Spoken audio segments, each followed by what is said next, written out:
I'm just gonna say it. Wireless chargers kinda suck. The way they work is, your phone has a coil, these wireless charging pads have a coil, and putting them close to each other creates an electromagnetic field that your phone turns into power. And people say it's simpler, but by the time you put your phone on it, and by the time you've lined up the two coils, in my opinion, you might as well have just plugged your phone in. You can't even lift your phone without interrupting this wireless charge, which you can with a cable. But anyways, I see this not so great wireless charging as a necessary evil, a first step leading towards something that actually is game-changing. Something so big that I think the very concept of a charging cable, even the concept of a battery, will at one point be extinct. Also, a massive thanks to Blinkist for sponsoring this episode. So, I mentioned in a video some time ago a device called the Motherbox. It's a transmitter announced in 2017 that allowed for true wireless charging. It would fire out radio frequency waves in all directions, and any smart device around it could pick up those waves and convert them back into power. This is wildly cool, but it has one main flaw.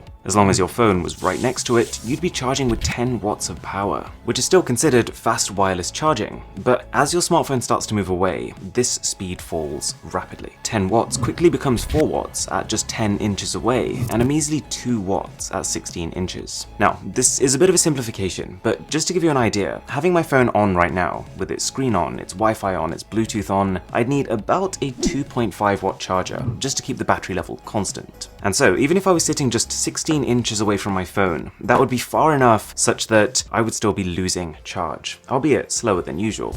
But now, this tech has been somewhat one-upped by using light to charge your phone. It still starts with a transmitter, but it's now a two-stage process. First, the transmitter scans its environment, identifying the devices that need to be charged, before sending precise invisible beams of infrared light. Unlike radio frequencies, which lose power very quickly, this does not, and it's close to 100% efficient. Because it's not just spraying waves in all directions, all of the energy that gets let out by the transmitter ends up at the receiver, aka your device. Now, this has its own issues. Right now you have to clip an external receiver onto your device to turn this light back into power, and if you ever block the flow of light, charging stops. But there are 5 distinct reasons why I think this tech has got incredible potential. So first of all, let's start with a why. Why do you want wireless power? Well, if you ask an average person who uses a smartphone what their main problem is, there's a good chance they will tell you it's the batteries. Batteries are bulky and they degrade over time. They're the main reason phones become almost unusable after a few years. A future where wireless power is available everywhere, the same way mobile data currently is a future where it's not just a case that batteries are going to become more efficient, it's a case that we can actually remove them. We can start to engineer devices from the ground up to be built without batteries, and that changes what we can do. All of a sudden, with wireless power, devices like truly smart rings, or even smart contact lenses become possible. There's also the fact that, put simply, our modern technology looks really cool. It's probably about to look even cooler in the future, but cables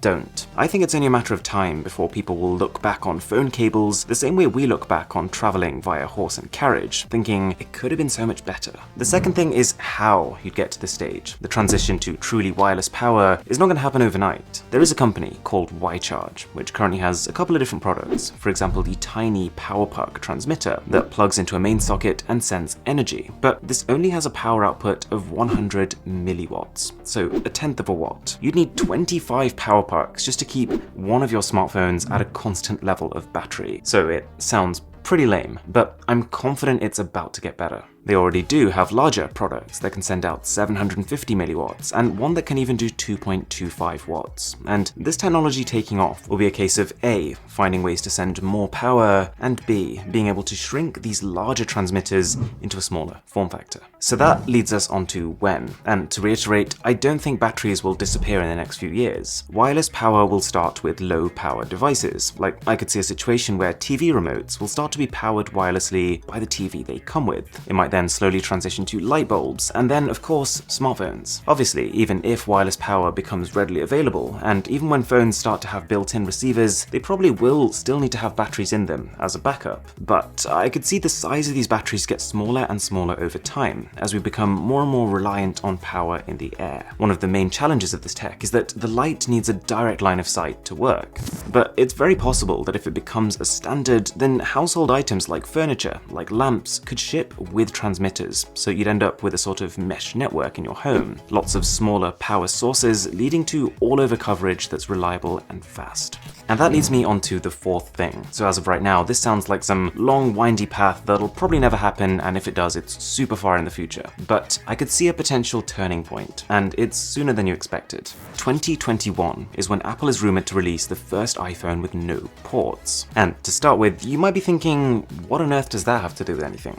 Apple has the power to guide the market. We've seen this happen once already. Their bold decision to ditch the headphone jack in their 2016 iPhone led to two things. A, Android manufacturers also feeling like it was okay for them to start ditching their headphone jacks, and B, an absolute explosion in true wireless earbuds. In just the last 3 years, these otherwise super niche products have become prolific, and it's because of the economics of it. Apple and the subsequent companies who also ditched the headphone jack created a new market of people who all of a sudden wanted wireless earbuds. And whenever there is a large demand for something, you can bet your bottom dollar that there are companies out there working hard to try and serve it. And so what I'm saying here is that this 2021 iPhone, this portless device, could do the same thing for wireless power that the iPhone 7 did for wireless earphones. And that leads me onto the economics of wireless power. Depending on which companies acquire the tech, it could be sold in many ways, but I think the direction most things are headed in now is subscriptions. I could see, for example, if T-Mobile acquired all of these wireless power companies and started rolling out something nationwide, they could create a package that sells not just mobile signal, but power. And power essentially becomes a sort of currency that can be shared, traded, and even generated. I could line my house with solar panels and use the energy generated from that to provide charge in a radius nearby, and I would earn from it. It is a super interesting future. And if for a minute we think beyond the smartphone, there's an even bigger picture, because we're not just limited to sending power.